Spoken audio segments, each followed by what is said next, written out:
Muy buenas tardes con todos los que se han dado cita el día de hoy para presenciar una discusión acerca de una problemática muy reciente que ha acaecido precisamente a raíz del colapso de una de las instalaciones del Real Plaza de Trujillo. Ello ha implicado de que nos formulemos múltiples preguntas acerca de la responsabilidad penal del empresario.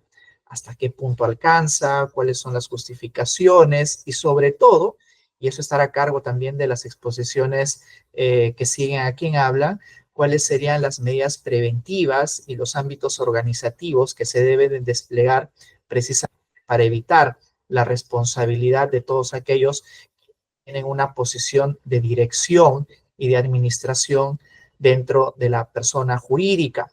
Les damos nuevamente la bienvenida. Esperemos de que esta exposición sea ilustradora respecto a lo que implica jurídicamente en cada una de las instituciones y sobre todo qué medidas debemos de adoptar.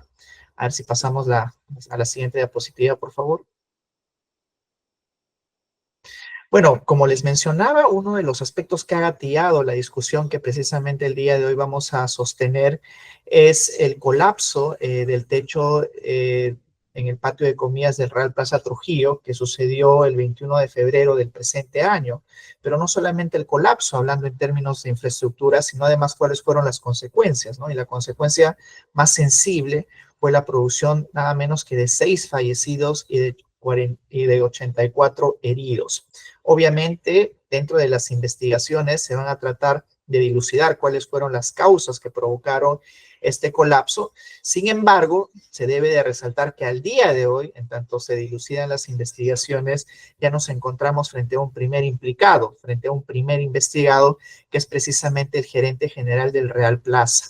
Pero ello no es todo, ¿no? Porque también la municipalidad de Trujillo, a raíz de advertir precisamente los actos de negligencia en la que habrían incurrido ciertos funcionarios de esta empresa y del conglomerado empresarial, formuló una denuncia penal ya no únicamente en contra del gerente general del Real Plaza, que ya se encuentra formalmente investigado, sino también en contra del principal directivo del conglomerado, que es nada menos que Rodríguez Pastor.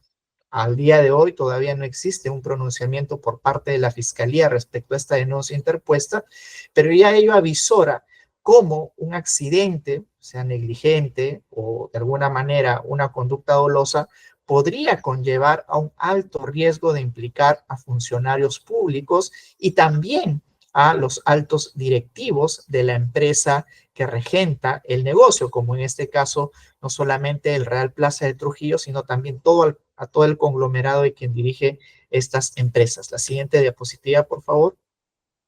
Debemos de sostener que, bueno, dentro del ámbito de defensa, y lo hemos visto en los múltiples medios en los que se han presentado los funcionarios de la empresa, han sostenido la total colaboración con los deudos, han tratado de mitigar los riesgos y el impacto que esto generaría a la reputación de la empresa, pero ello no es todo, ¿no? Porque yo creo que el impacto principal es precisamente el de una investigación penal abierta. Eso por sí mismo implica un daño reputacional sensible, que tiene únicamente como un prolegómeno el hecho de haber implementado oportunamente ciertas medidas que pueden coadyuvar a la disminución o a la mitigación de este tipo de responsabilidades.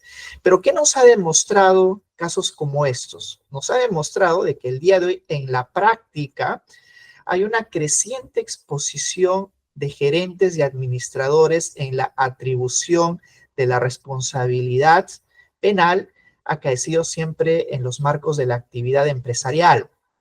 Y se suele recurrir en muchas ocasiones a una figura que en rigor durante mucho tiempo ha estado en las sombras, que es la omisión. Nosotros sabemos, por conceptos generales, de que las personas se hacen responsables penalmente si es que, por ejemplo, despliegan una conducta de manera activa y coadyuvan de esa manera a la realización del resultado. Sin embargo, hay un artículo muy interesante de nuestro Código Penal, que es el artículo 3, que habilita que también se sancionen a las personas por omisión. Es decir, no solamente el hecho de activamente haber coadyuvado al delito, sino además si esta persona que ostenta una especial posición de deber, una especial posición de garante, tiene la obligación de supervisar que de su propia actividad empresarial o de la actividad propia que despliegan sus subordinados, no se desplieguen actos lesivos para los miembros que conforman la empresa o para terceros. Y es por eso que el día de hoy se habla ya de la omisión impropia como criterio para justificar precisamente la atribución de responsabilidades, ya no al nivel medio, es decir, los administradores únicamente, sino incluso a los gerentes generales. Y como este caso de Real Plaza nos está demostrando, para incluso imputar, tal como la denuncia lo sostiene, la denuncia formulada por la Municipalidad de Trujillo, para imputar incluso al principal accionista de todo el conglomerado empresarial. Existen casos paradigmáticos y de hecho de eso se trata este webinar. Existen casos paradigmáticos en los cuales se puede dejar constancia de cómo esta imputación se ha esbozado en torno a atribuir a los principales gerentes o administrativos, como el del operario de una lavandería, ¿verdad? En la que se imputó al gerente general precisamente un delito por omisión y que se emitió y se impuso una sentencia condenatoria. O quién no recuerda el caso McDonald's, ¿verdad? En la cual dos trabajadores por negligencia dentro de las instalaciones, pues fallecieron a raíz de la exposición de ciertos elementos peligrosos. Y el último caso, el que ahora precisamente estamos comentando, que es el caso de Real Plaza, que se encuentra ya en curso con una investigación preliminar abierta por ahora en contra del gerente general de esa instalación, pero ello no implica de que también progresivamente se vayan incluyendo a más personas, sobre todo a altos funcionarios del conglomerado empresarial. La siguiente diapositiva, por favor. Ahora, ¿qué sucede en nuestro país? ¿Por qué deben de alguna manera los gerentes ser muy minuciosos con desplegar elementos, digamos, predictivos de cara a las imputaciones penales? Bueno, el problema es de que en nuestro país las fiscalías suelen imputar al gerente general o a los más altos funcionarios la comisión de delitos, a pesar de que estos sean cometidos por sus subordinados. Es decir, que en la práctica es altamente probable que el gerente general o el gerente de un área sea implicado dentro de un caso penal. Y eso se coadyuva o se demuestra dentro de la administrativización del derecho penal, porque en ocasiones uno puede creer que solamente se trata de un problema administrativo, por ejemplo, la solicitud de permisos u otras, cuando en realidad y en rigor, en situaciones como estas, existe más bien que se toman estos criterios administrativos para poder sustentar una responsabilidad penal. Es por ello que incluso la Corte Suprema en un acuerdo plenario trató de diferenciar que las infracciones administrativas no necesariamente son infracciones penales, así como que las investigaciones penales por delitos de corrupción basadas únicamente, por ejemplo, en informes de la Contraloría o informes administrativos no deben de servir como sustento para la imposición de una condena en el ámbito penal. Esta es de mi parte, por ahora, digamos, la introducción al tema, que va a estar a cargo también de dos abogados que conforman el staff del estudio. En primer lugar, Álvaro Quispe y posteriormente Diego Alarcón. Prosigan, por favor. Sí, muchas gracias, Andy, por el pase. Buenas tardes con todos. Reiterando mi agradecimiento por quienes están aquí tomándose el tiempo para poder escucharnos y reflexionar un poco sobre esta situación, ¿no? La idea, como ya se ha planteado hasta ahora, es que la Fiscalía en muchos casos pues convierte el derecho penal en la primera línea de respuesta ante cualquier incidente empresarial, ¿no? Entonces, ahora quiero llevarlos a ustedes a un punto más de reflexión y con ese interrogante, ¿no? ¿Qué puede hacer un gerente directivo o líder de una empresa para no quedar expuesto a una imputación penal, ¿no? O una investigación? La clave, y esto ya será pues el motivo de mi intervención aquí, es la prevención y en la correcta gestión del deber de vigilancia. Ahora, tengamos algo en claro, ¿no? No basta con delegar responsabilidades, esa es la premisa, hay que hacerlo de manera efectiva, con mecanismos reales de supervisión y control, y eso es lo que ahora yo voy a abordar con ustedes. Entonces, para empezar, planteemos una realidad ya innegable. Dirigir una empresa implica asumir riesgos constantemente. Cada decisión que se toma dentro de una organización empresarial, ya sea una pequeña o una grande empresa, puede tener implicancias en diversos rubros. en el sector financiero, en el rubro textil, inmobiliario, urbanismo. Sin embargo, hay un tipo de riesgo que hoy en día los empresarios suelen subestimar, que es el riesgo penal. Las empresas se enfrentan ya a un ecosistema normativo cada vez más estricto, donde el derecho penal ya no es solo un recurso excepcional, sino un mecanismo que se activa con facilidad ante cualquier incidente relevante. Entonces, a modo interrogante, ¿cómo debería funcionar idealmente el derecho penal? Para comprenderlo mejor, imaginemos un sistema en círculo, ¿no? Similar a una fortaleza, como el esquema que está y que ahora ustedes pueden ver en las diapositivas. En el centro, como ustedes pueden ver, encontramos la actividad económica. Bien, si se proyecta la diapositiva, correcto. Continúo. En el centro, como ustedes pueden ver, encontramos la actividad económica, es decir, la operatividad diaria de las empresas, ¿no? Con sus propios desafíos y dinámicas. ¿A qué actividades nos referimos? Pues, como ya lo hice mención, distintas son en el rubro minero, rubro textil, inmobiliario, urbanismo, etc. A su alrededor, y está aquí la segunda capa, ya está el derecho regulatorio, que establece normas pues de seguridad, de cumplimiento normativo, requisitos, entre otros, que su propósito es pues evitar estos riesgos que pueden generar estas actividades de este primer espacio que les mencioné hace unos momentos. Finalmente, y un poco más alejado, se encuentra ya la capa más externa, que se encuentra en derecho penal, el cual en principio solo debería activarse cuando las demás barreras que están debajo han fallado. Es decir, cuando los mecanismos internos y regulatorios han sido insuficientes para prevenir un daño, ¿no? Continuamos en la misma diapositiva. Entonces, bajo esta lógica, entendemos que el derecho penal debe ser la última línea de contención. Como una estructura, pensemos como una estructura de prevención. No puede ni debe ser la primera línea de respuesta ante un problema de una empresa. Pero, y aquí va justamente la problemática que se ha planteado al inicio. ¿Qué ocurre en la realidad? El problema es que en una estructura se invierte. El problema es que en esta estructura se invierte en la práctica. En lugar de actuar como un recurso excepcional, el derecho penal se activa de inmediato.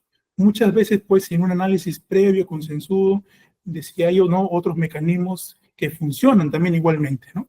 Un ejemplo práctico, y para poder ilustrar un poco ya lo que vengo explicándoles a ustedes hasta ahora, es ¿qué pasa si ocurre un accidente? Planteémoslo así. Ocurre un accidente en una planta industrial, ¿ok? Una planta industrial de X rubro. Lo lógico sería que primero se revisen los protocolos de seguridad, se hagan las auditorías internas y los controles administrativos. Pero en la práctica, el reflejo inmediato, ya que tiene la fiscalía, es iniciar una investigación con la presunción de que la responsabilidad recae en la alta dirección de la empresa. Y aquí está pues el foco a los empresarios, gerentes, etc.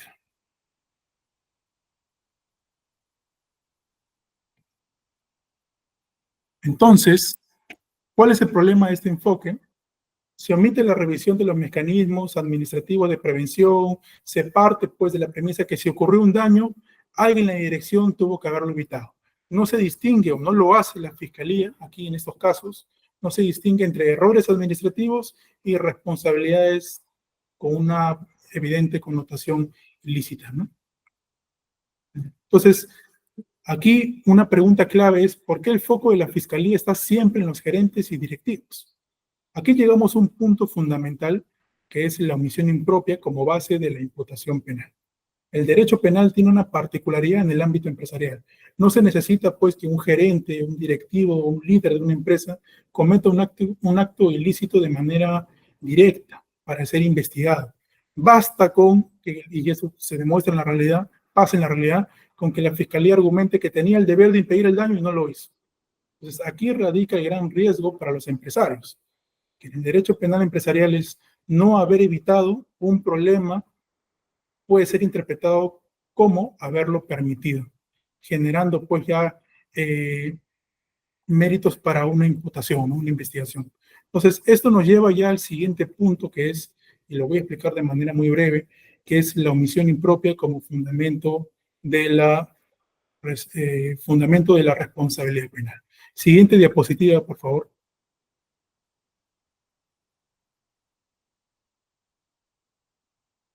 La anterior diapositiva.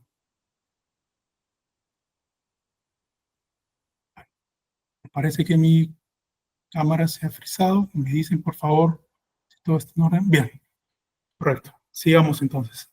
Bien, en este punto donde el panorama se torna más delicado, para que un gerente sea investigado, no es necesario, como ya les dije, que haya cometido un delito directamente. Eso es lo que comúnmente se piensa. Pero ya hoy en día, pues las investigaciones se inician por el simple argumento de la fiscalía que el gerente, el que está arriba de la empresa, debió haber hecho algo y no lo hizo. Esta lógica se basa en el deber de vigilancia, el cual asigna a los gerentes, a los directivos de una empresa, la obligación de prevenir riesgos dentro de su empresa. Esto se entiende, pues, que sus funciones esenciales, pues, de planificación, organización, coordinación y supervisión los colocan en una posición de garante, lo que implica que deben actuar para evitar que se cometan actos ilícitos en la organización. Por ejemplo, nuevamente les pongo un ejemplo, ¿no? Para entender un poco lo que estoy hablando. Si en una empresa de construcción ocurre un accidente fatal, lamentablemente hay un fallecido, y esto se debe pues a fallas en los protocolos de seguridad, la fiscalía no solo va a investigar al encargado del área, quien está encargado puede supervisar que se cumplieran estos protocolos de seguridad, sino que, y esto pasa en la realidad, que escalará pues a las personas que están arriba. Aquí en este caso, y comúnmente pasa, al gerente general, argumentando pues, como ya les había mencionado, que como garante tenía la obligación de garantizar la correcta implementación de medidas de seguridad. Entonces, aquí entra en juego la omisión impropia, que sostiene que no hacer nada cuando se tiene la obligación de actuar puede ser equivalente a cometer un delito. Es decir, que la inacción puede ser penalmente reprochable. Bien, entonces, siguiente diapositiva, por favor. Entonces, la alta exposición de los empresarios y las alternativas para afrontarla. No sé si se logra visualizar la diapositiva. Confirman, por favor. Bien. Entonces, hasta ahora hemos visto que los directivos de la empresa, de los gerentes, están expuestos a un riesgo alto. Las investigaciones. ¿Qué opciones tienen los empresarios, los gerentes y los altos directivos ante este problema real e inminente? En términos generales, hay dos caminos posibles, pero solamente uno es el correcto. Lo que comúnmente hacen pues los gerentes, los directivos de la empresa es asumir el riesgo y esperar pues si alguna vez ocurre un incidente y que la investigación se resuelva a su favor. Nosotros desde la experiencia le decimos, porque aquí en la firma vemos muchos casos que están vinculados gerentes, empresarios y altos directivos, y que ellos pues requieren de nuestros servicios cuando ya las investigaciones han iniciado. Ellos pues están muy tranquilos porque ellos saben perfectamente de que no han tenido ningún tipo de participación. Pero asumir esa situación ya los pone en un problema de mucho riesgo. Y ahí viene la segunda parte. O sea, ese es el camino más, diría yo, más irresponsable, ¿no? Pensar que porque no tuviste ningún tipo de responsabilidad o participación, vas a estar tranquilo y la investigación, pues al final se va a resolver a tu favor. Pero en la realidad esto no ocurre así.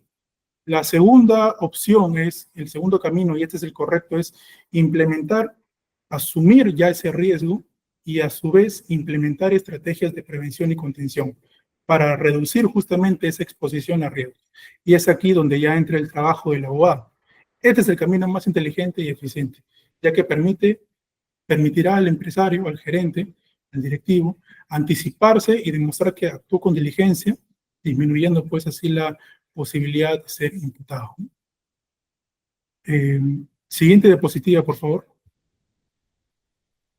Bien. ¿Cómo se materializa esta opción, la correcta, ¿no? Que es asumir el riesgo, pero con estrategias. A esto lo vamos a denominar como medidas ex ante. La prevención, y esta es la premisa, la prevención como la mejor estrategia. Y aquí es donde pasamos de la reacción a la prevención activa. En el derecho penal, sepan ustedes que la mejor defensa no se construye cuando ya ocurre el problema, sino antes de que suceda. Las estrategias ex ante permiten justamente minimizar la exposición a riesgo que tiene el empresario ante una eventual investigación, una eventual imputación. Y en el caso de que se abra una investigación, contar pues con las herramientas necesarias, ¿no? ¿Cómo se puede lograr esta prevención efectiva de las que le estoy hablando?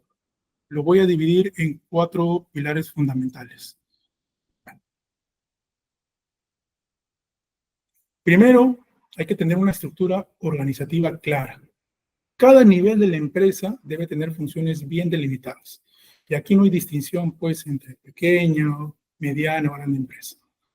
La estructura organizativa que se materializa, pues, en los documentos de gestión, MOF, ROF, organigrama, debe ser claro y preciso. No debe haber ambigüedades, porque de eso, pues, alimenta el sesgo que tiene la Fiscalía de argumentar que cualquier directivo tiene responsabilidad ante un incidente empresarial. Los segundos son protocolos internos de cumplimiento. No basta con decir pues que se cumplen las normas, deben existir procedimientos documentados dentro de la empresa que establezcan controles de seguridad, cumplimiento de las normas internas y de gestión de riesgos. Tercero es ya a modo de recomendaciones, auditorías y una supervisión constante. Y por último, pues una capacitación y formación continua, ¿no? Nuevamente, pongo mucho énfasis en que la prevención también pasa por educar a los colaboradores sobre los riesgos que pueden estar inmiscuidos en sus actividades dentro de la empresa, para evitar acciones imprudentes que puedan generar consecuencias para la empresa como para sus directivos. Siguiente diapositiva, por favor.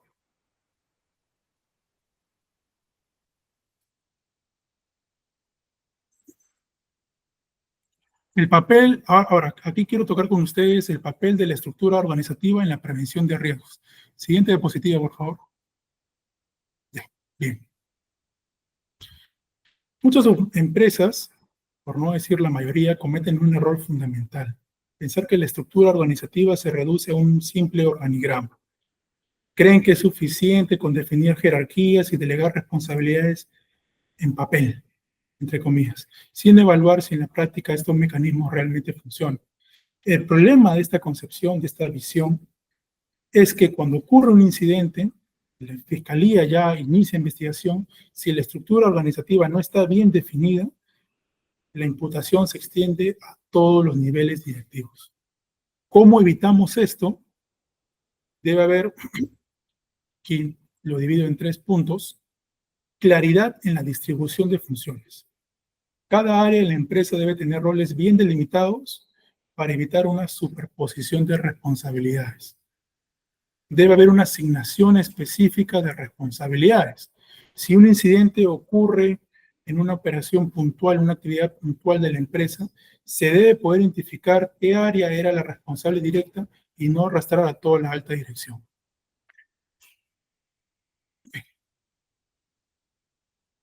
Para avanzar más rápidamente, el último punto es supervisión y control efectivo.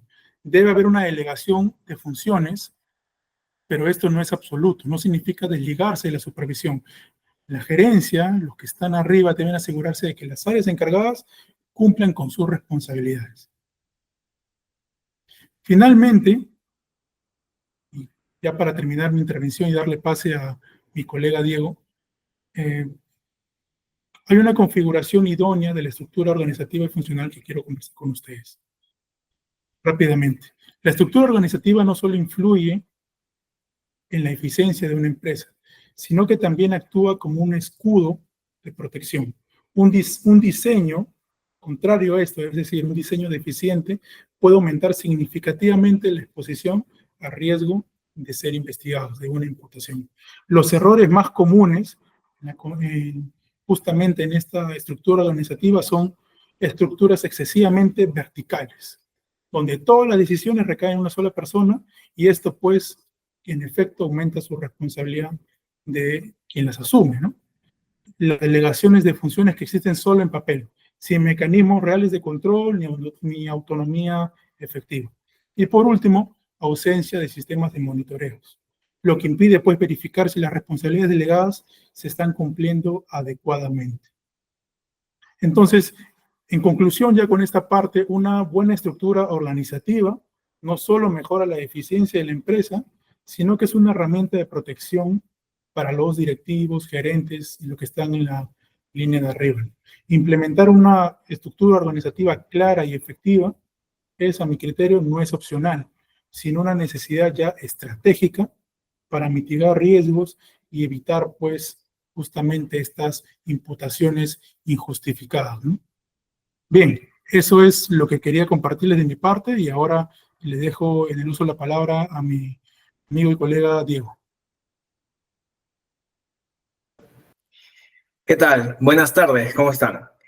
Bueno, hasta aquí hemos visto, ¿no? En lo que va de la exposición, que las empresas, desde luego, tienen que hacerse cargo y tienen que vigilar todos aquellos riesgos que son connaturales a su actividad económica.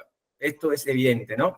Una empresa que, digamos, se dedica, por ejemplo, a la producción de mineral, que se dedica a la producción de algún tipo de sintético, tiene que hacerse cargo, por ejemplo, de los pasivos ambientales. Esto es absolutamente evidente. Ahora, lo que hay que ver, y esto es, digamos, de lo que voy a tratar de rápidamente poder comentarles, es cómo esa vigilancia en la práctica se puede ejecutar. Y cómo, además, y esto creo que es lo que más les puede llegar a interesar, cómo la jurisprudencia de nuestro país ha entendido justamente estos deberes de vigilancia. En otra palabra, por ejemplo, cómo la Corte Suprema ha entendido cuál es el impacto, por ejemplo, de la distribución de funciones al momento de determinar si un gerente es o no responsable por un hecho punible que se produjo en el contexto de la actividad de la empresa. ¿Sí? Entonces, ya hemos visto que el pilar principal, el pilar básico para poder establecer una contención de riesgos penales es una estructura organizativa clara y funcional. ¿Y a qué nos estamos refiriendo con esto? Ustedes saben que todas las empresas tienen, desde luego, un organigrama y una distribución de funciones, ¿sí? Estos están en su documento de gestión y ustedes los pueden verificar. Ahora quiero sumergirme un poco en ello, porque no basta simplemente, como dijo Álvaro, tener un organigrama.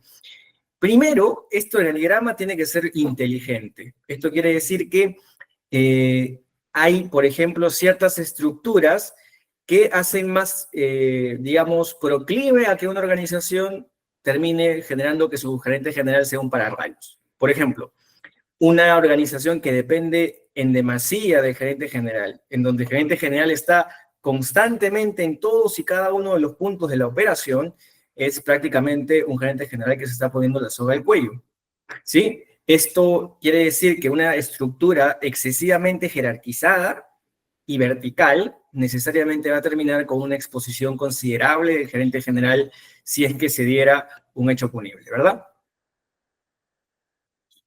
Pero ya que diseñamos correctamente los cargos, la distribución de funciones, ya hicimos eso, cumplimos con establecer correctamente en el papel la distribución de funciones. Ahora vamos a detalles importantes que les digo, luego cuando se está ante una investigación penal o un delito cometido en el contexto de la actividad de una empresa, empiezan a saltar. Y quisiera detenerme en un punto, en un problema muy recurrente. ¿Qué es lo que sucede? Ustedes ya tienen, por ejemplo, la estructura y la distribución de los cargos y toca ahora distribuir las funciones. Esto ustedes lo pueden encontrar tanto en los estatutos, en los documentos de gestión, pero allí se empiezan a cometer errores que luego pueden tener un impacto determinante. Por ejemplo, existen funciones demasiado generales, demasiado laxas, y en el peor de los casos se superponen. ¿De qué te sirve a ti, como gerente general, realizar una delegación de funciones si al momento de que tú plasmes eso en un documento de gestión, tú al final del día vas a tener la misma función según como está descrito en el documento? Es decir, según el documento, esa misma función la está realizando tú como la está realizando el delegado. Eso quiere decir que para todos los efectos prácticos, el fiscal también podría imputarte la omisión de ese deber de vigilancia. Entonces, este es un problema de cajón en muchas investigaciones penales, porque muchas veces estos documentos, digamos, son estandarizados y no se presta detalle a la realidad del negocio. Y esto es muy importante. Cuando se empiecen a ustedes a preguntar por qué este es un problema tan recurrente, pasa que los documentos, por ejemplo, los estatutos, los documentos de gestión, tienen ciertas funciones ya estandarizadas, que muchas veces no están aterrizadas a la operación real de la empresa. Entonces, eso implica en muchos casos ponernos un estándar, por ejemplo, de vigilancia tan alto que luego no se refleja en la realidad. Eso suele denominarse las funciones de papel. Y esto ya genera problemas a nivel de casos concretos. Por ejemplo, veamos ¿no? La Corte Suprema en el recurso de nulidad 14-16-2018, el fundamento 11.1. Miren lo que dice la Sala Penal Permanente. No solo nombró a un contador, está hablando del gerente general interno de la empresa como jefe administrativo de forma verbal, sino que este último señaló que le daba cuenta de forma somera y rápida, lo que no garantizó un consciente cumplimiento de sus atribuciones. Me quiero detener en esto. Si en la realidad, si en la práctica, por ejemplo, un gerente, digamos, que tiene a su cargo jefes zonales, no tiene en la realidad, digamos, un contacto directo con estas personas, casi nunca las visita, casi nunca se comunica con ellos. No sabemos, por ejemplo, en el caso de Real Plaza, cuál era la relación, por ejemplo, entre el gerente general de la empresa acá en Lima y el gerente general de Real Plaza Trujillo. No lo sabemos, ese es un punto importante a tener en cuenta. Pero si eso en la realidad no ocurre, no lo pongas en el papel. Porque si tú lo pones en el papel, si tú pones, por ejemplo, que existe una coordinación, un nivel alto de comunicación entre gerentes y jefes zonales, lo que tú estás haciendo es elevando un estándar sumamente complicado de cumplir y que de hecho en la realidad, como estamos viendo, no se cumple. Entonces, si la realidad te dice otra cosa, ponlo como funciona en la realidad, adecúalo de esa manera, porque de lo contrario, tú mismo estás elevando un estándar que no vas a poder cumplir y que va a servir, sin embargo, para que te juzguen en base a ello. Este es un primer problema que quisiera que tomásemos en cuenta. Pero bueno, ya que está hecha, digamos, la distribución de los cargos, ya que están correctamente delineados en el papel las funciones de los delegados, es decir, digamos, los gerentes de operaciones, los gerentes legales, los gerentes de producción, etcétera. Una vez que ya está correctamente determinado ello, no vayan a pensar que esa delegación implica exoneración de responsabilidad. Como dice Lascuarín Sánchez, por ejemplo, delegar una tarea no es transmitirla sin más como si de una compraventa se tratara. No es que yo delegué, yo puse en esa función a otra persona y yo, gerente general o administrador, ya no tengo nada que ver. La delegación en realidad lo que genera es una posición de garante residual. Es decir, tú ya no te vas a encargar de verificar concretamente la actividad de la cual se ha hecho la delegación, pero sí tienes un deber, que es supervisar a esa persona que tú has delegado. Fundamentalmente tienes que supervisar que aquello que tú le has delegado, él lo puede cumplir idóneamente. Y esto implica una serie de tareas muy importantes, ¿sí? Esta situación se las digo porque muchos fiscales, incluso jueces, lo que pueden llegar a decirles es, a ver, señor gerente, está bien, usted me dice que me está trayendo aquí su excepción de procedencia de acción por principio de confianza, me dice usted que usted confiaba en que su gerente de operaciones hacía las cosas de manera adecuada, perfecto, yo le voy a creer eso, pero ¿qué hizo usted para verificar que aquello que hacía su gerente de operaciones era correcto? ¿Qué hacía usted? ¿Cada cuánto usted se comunicaba con él? Esta preocupación, de hecho, ha llegado a ribetes más serios, al punto que, por ejemplo, nuestra propia Corte Suprema ha recogido ya ciertas teorías como el principio de desconfianza, que es, si tú eres gerente general, tú tienes que más bien desconfiar de tus subordinados.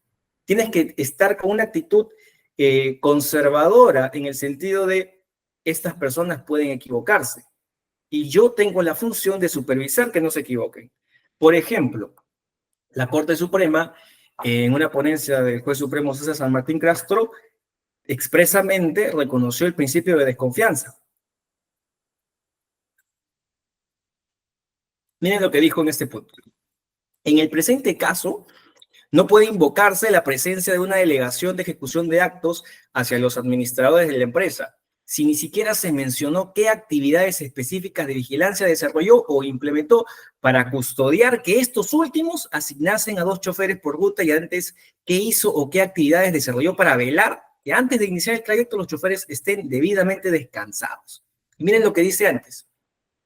En cuanto a la relación de confianza recíproca entre superiores e inferiores, es de tener presente que si bien estos últimos tienen mayormente confianza en que sus superiores se comportarán debidamente, los deberes de control y vigilancia que estos tienen respecto de sus inferiores hacen que la relación sea diferente. Desconfianza en que obrarán de modo debido. Es decir, y vuelvo al punto, no existe ninguna delegación absoluta. Que tú tengas un delegado que se va a hacer cargo de un punto específicamente de la operación no quiere decir que tú ya estás exonerado de cualquier tipo de responsabilidad. Entonces, gerente general, ¿qué puedes hacer en todo caso para asegurarte que ese deber de supervisión, es decir, ese deber de vigilar que tu delegado esté actuando de manera correcta, qué puedes hacer para ello? Bueno, en principio, y esto es lo más evidente, tienes que seleccionar adecuadamente a los delegados. Es decir, si tú vas a poner a una persona a cargo de la gerencia de operaciones de una mina, no puedes evidentemente poner a alguien que no tiene conocimientos de ello.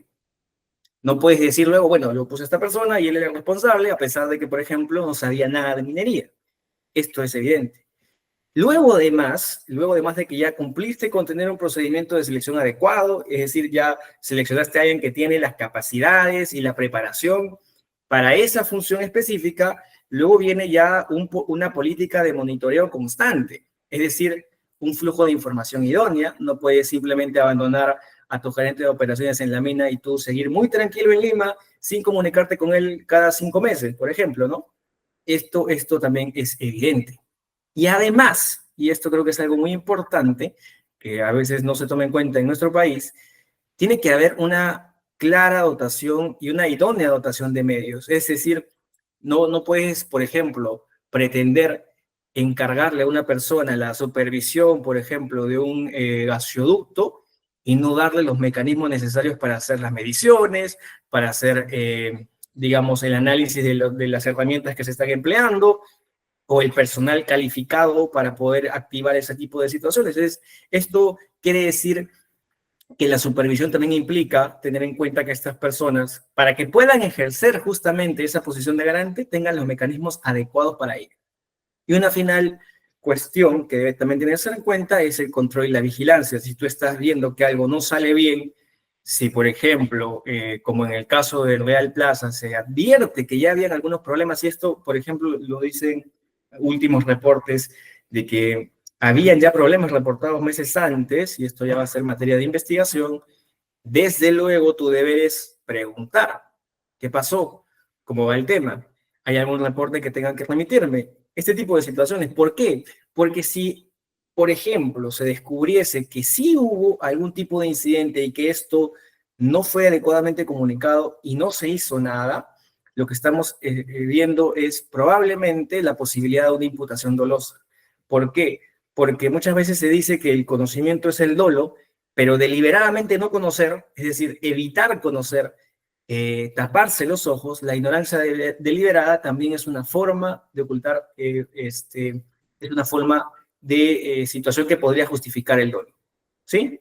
Entonces, estos son los elementos básicos que debe cumplir un gerente respecto de sus delegados en todos los ámbitos que hayan sido así establecidos.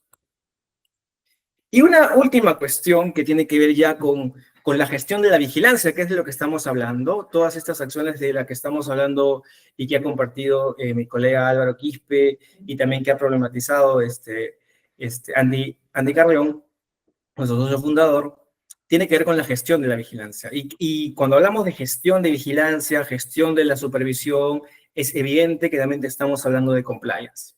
El compliance aquí, yo quisiera hacer un paréntesis.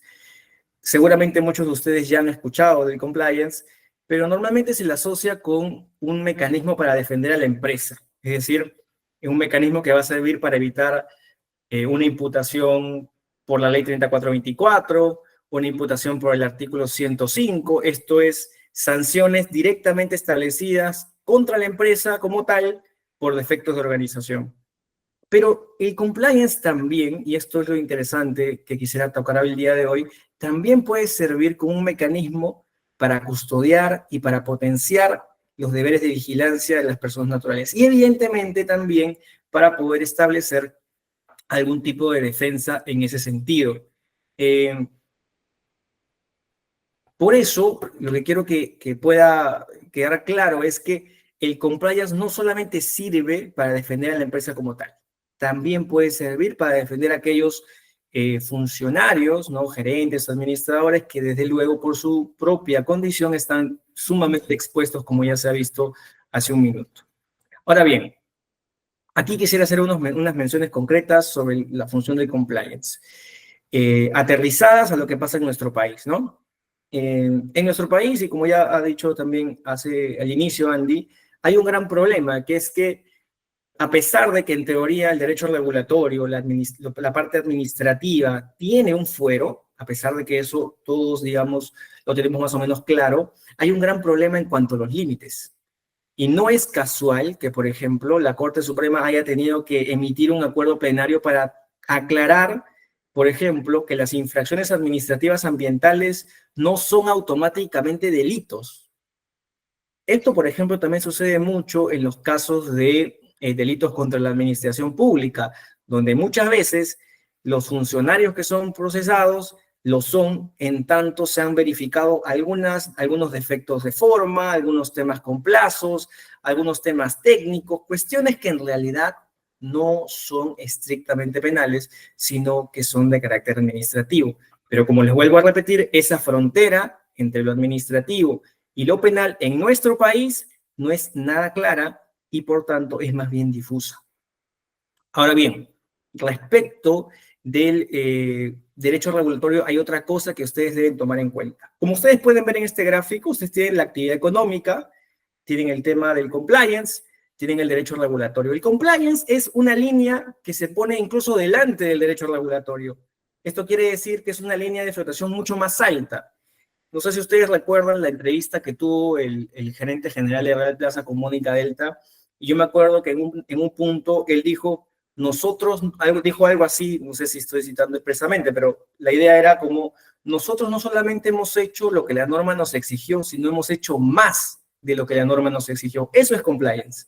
Ahora, tomando esa idea, la parte del derecho regulatorio normalmente implica una interacción constante con la administración pública. Les voy a poner algunos ejemplos. Si tú quieres sacar, por ejemplo, un permiso para vertimiento de aguas residuales, tienes que ir al ANA. Si tú quieres sacar un permiso, digamos, relativo a la gestión ambiental, tienes que ir a la UEFA o a algún tipo de regulador. Si tú quieres un permiso, digamos, más sencillo, una licencia de funcionamiento, tienes que ir a la municipalidad. Esto quiere decir que todo el derecho regulatorio que cubre la actividad económica implica una interacción constante con la administración pública.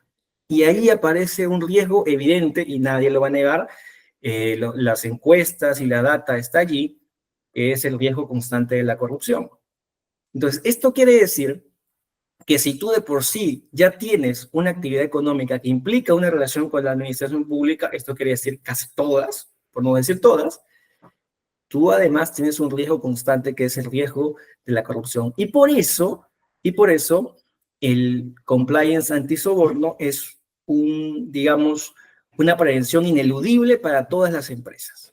De esto, digamos, se ha encargado en nuestro país la Ley 30424, y además, con recientemente la última reforma del reglamento y de la ley, hace sentido que los programas de cumplimiento no sean parciales. Esto quiere decir que tengan una vocación más amplia, que cubran todos los riesgos, porque de lo contrario, en ese sentido vas a quedar un poco corto con relación a los demás riesgos de la actividad. Finalmente, quería que se tome en cuenta la idea que les había comentado al inicio. El compliance no solamente refuerza la supervisión, es decir, no solamente te va a dar la posibilidad de que sea menos probable que ocurra un hecho punible, de que sea menos probable de que se caiga un techo, de que se rompa un tubo, de que se escape el petróleo, etc. el compliance de por sí, como medida aseguradora, te va a generar eso. Pero además te va a dar la posibilidad de neutralizar, si es que eres una persona expuesta a este tipo de riesgos, a que se pueda neutralizar una imputación basada en que tú no supervisaste adecuadamente. ¿Sí? Se puede decir incluso que el compliance lo que hace es generar una línea paralela de vigilancia. ¿Por qué? Porque todos los programas de cumplimiento generan siempre la obligación de contar con un responsable, que en este caso sería el oficial de cumplimiento. Esta persona es la llamada a gestionar la vigilancia. Es decir, es una persona en la cual se delega de manera sumamente amplia el deber de vigilancia. Entonces, eso, como bien dice BOC 2009, ayuda a neutralizar en cierta medida cualquier imputación contra sujetos altamente expuestos, llámese administradores o, o gerentes generales. En ese sentido, quería redondear esta idea y como último punto, ya para poder terminar, quisiera abordar algunos puntos especiales en la gestión de vigilancia. Y voy a empezar por uno que tiene mucha relación con el caso Real Plaza, que es hasta qué punto los socios de una empresa pueden responder también penalmente. Porque estamos hablando de, a ver, si hacemos una línea de mando básica, gerente general de Real Plaza Trujillo, gerente general de Real Plaza, los socios que conforman esa empresa, digamos Intercorp, y todos los socios de esta holding. Entonces estamos hablando de una línea que es sumamente amplia, ¿no? ¿De qué manera podría llegar, en todo caso, una atribución de responsabilidad a los estamentos más altos de esta cadena? En principio, y aquí sigo a algunos autores, alguna doctrina que dicen que sí es posible construir esa línea de atribución de responsabilidad, pero sí tenemos que tener en cuenta que mientras más alta sea la línea a la que queremos apuntar, va a ser más difícil poder sustentar una imputación. ¿Por qué? Porque la delegación, si es que está correctamente hecha, implica hasta cierto punto una neutralización de la imputación. Es decir, tú ya tienes una imputación contra el gerente general, por ejemplo, de Trujillo, que ha recibido deberes delegados del gerente general de Real Plaza, que a su vez ha recibido deberes de vigilancia delegados de los socios de la empresa, que son al final del día los que tienen el deber de vigilancia, digamos, originario, ¿no? Y si queremos ir más allá, porque hay empresas que son socias de otras empresas, se va a ir construyendo hacia arriba. Pero esa línea, cada vez que apuntamos más alto, se va diluyendo. Y esto hay que tenerlo en cuenta. ¿Puede darse caso? Sí puede darse caso, pero hay que ver si es que en el caso en específico ha existido una correcta o débil delegación de funciones. Otros casos especiales, y con esto ya termino, para que en todo caso, si es que fuera así, podamos abordar algunas preguntas. Quería tocar algunos casos específicos, ¿no? ¿Qué pasa, por ejemplo, con los directorios? ¿Qué pasa con los consejos de administración? Esto que es muy común en España, por ejemplo. Todos los miembros del directorio, todos los miembros del consejo de administración son responsables de manera colegiada. Algunos casos, por ejemplo, en España, por ejemplo, la sentencia del Tribunal Supremo del 2010, de la 234, abordó y fue la postura de que no existe un deber de vigilancia recíproco. Es decir, no es que yo tengo que vigilar lo que hace mi par en el directorio o en el consejo de administración. Esto no existe. Esta es la postura del Tribunal Supremo en ese caso. Y cuando se trata, por ejemplo, de la plana directiva, es decir, a nivel de línea horizontal, lo que en el Estado le llaman, ¿no?, los puestos de línea, lo que existe más bien es un principio de separación de funciones. Si es que el riesgo se ha desarrollado en el ámbito de la operación, es evidente que el gerente legal no tiene mucho que ver allí. Aquí funciona lo que tiene que ver con la separación o la división del trabajo. Otros casos específicos muy interesantes, por ejemplo, son ¿qué pasa con las matrices?, ¿no? Recientemente tuvimos aquí una consultoría con una empresa cuya matriz está en España. Y miren cuán potente era su programa de cumplimiento, que su programa de cumplimiento se desplegaba desde España hacia el Perú. De tal modo que incluso recibiendo ellos una alerta del Perú, se constituyeron aquí y realizaron una investigación interna. Entonces, ¿qué deberes tiene la matriz respecto de la filial? Bueno, tiene ciertos deberes de vigilancia sobre aspectos nucleares de la actividad. Y finalmente, ¿Qué pasa con las empresas con las cuales tú te encuentras vinculado, ¿no? Los proveedores, por ejemplo. Aquí el deber de vigilancia se puede concretar a través de la debida diligencia, es decir, tienes que conocer con quién contratas, ¿sí? Estos serían casos especiales, pero sobre los cuales además existen algunos debates que ya podríamos abordarlos en otra oportunidad. Pero hasta aquí es lo que queríamos comentarles sobre cómo gestionar la vigilancia y sobre todo evitar que sucesos como el que ha generado esta conversación no se repitan. Si es que tuvieran alguna pregunta, estamos abiertos a poder atenderla. Muchas gracias.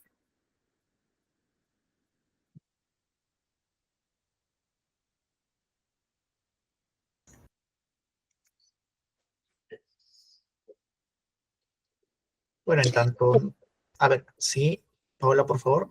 Sí, si tienen alguna consulta, los invitamos a levantar la mano para poder resolver sus dudas.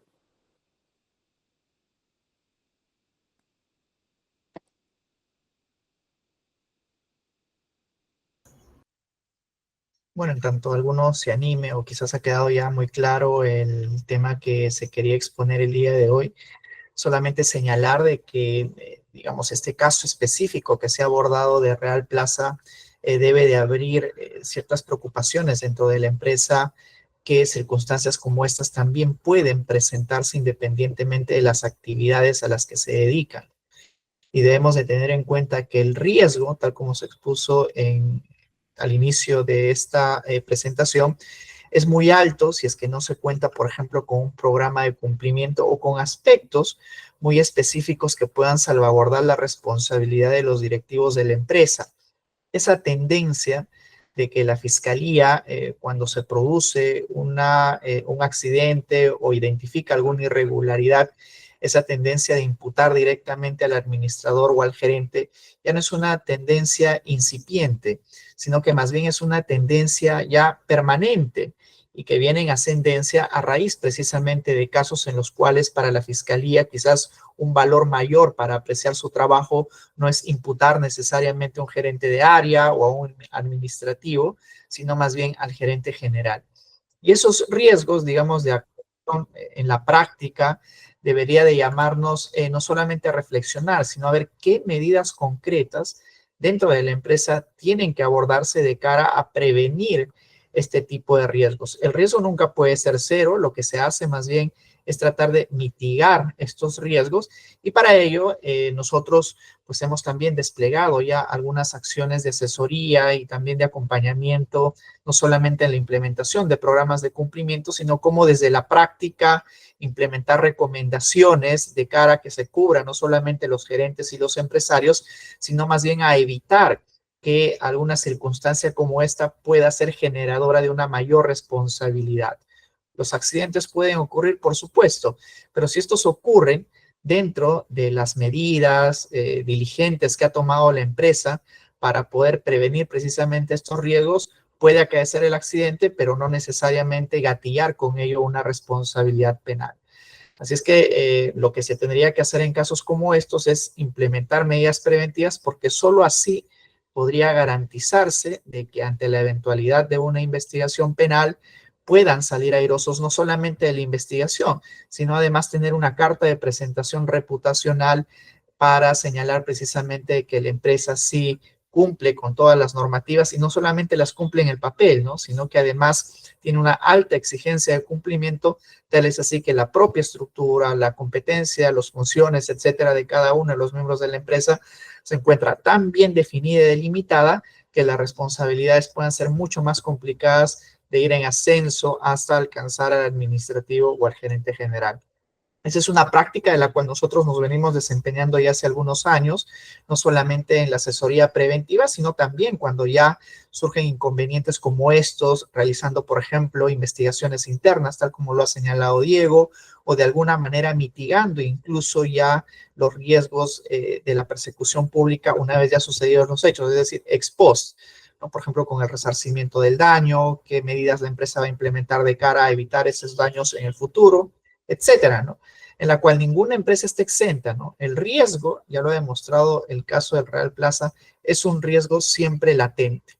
No necesariamente uno tiene que estar preveyendo cada circunstancia que pueda acaecer dentro de la empresa, pero sí tomar medidas diligentes dentro de las probabilidades de lo que se puede evitar. Y eso naturalmente no solamente le va a dar a una empresa y a sus directivos un manto de protección frente a cualquier tipo de persecución pública, sino además un plus, ¿no? Que es el valorar reputacionalmente a la actividad de la empresa que se enmarca dentro de la actuación ética.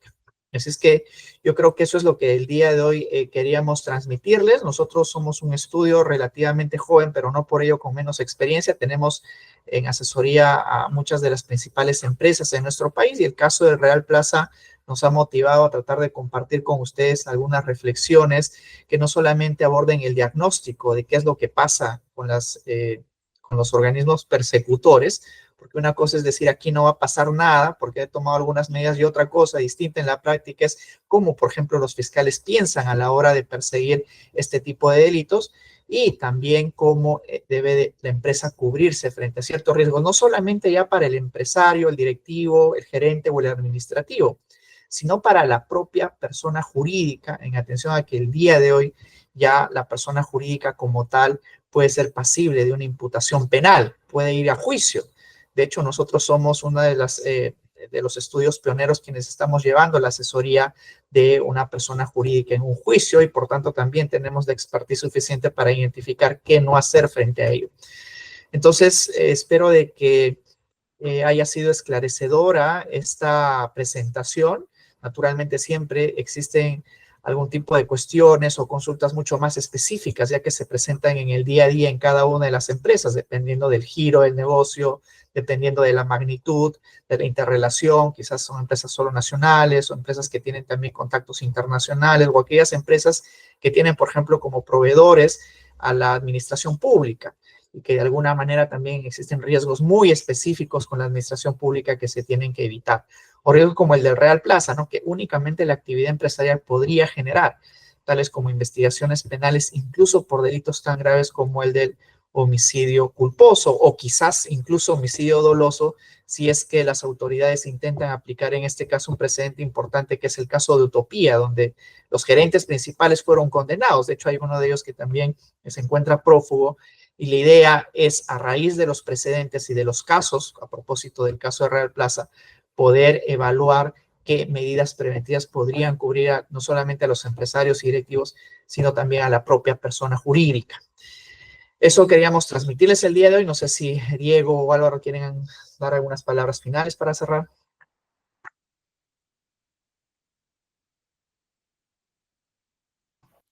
Bueno, yo básicamente lo que quería decir era eso, ¿no? Un poco comentando mientras armábamos esta presentación, una idea que quedaba ahí bien clara era que en este caso de defensa de delitos en el contexto de la actividad empresarial, la defensa empieza siempre antes, ¿no?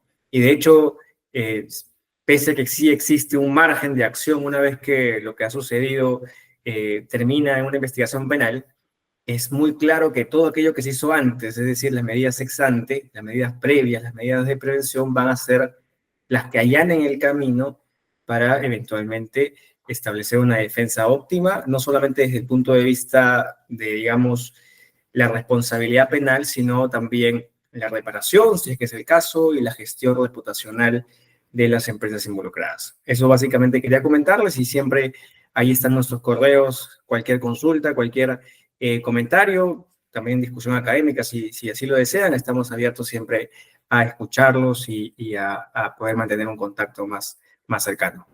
Álvaro, no sé si tienes alguna última reflexión y para ya poder dar término. Sí, gracias. Bueno, nada, decir que creo que ha quedado claro que la prevención no es solo una opción, sino es una necesidad en la gestión empresarial. Pero prevenir no solo significa tener protocolos escritos, sino asegurarse de que esto realmente funcione, ¿no? En la práctica. Porque en el mundo jurídico no basta con decir hice mi trabajo y hay que poder demostrarlo, ¿no?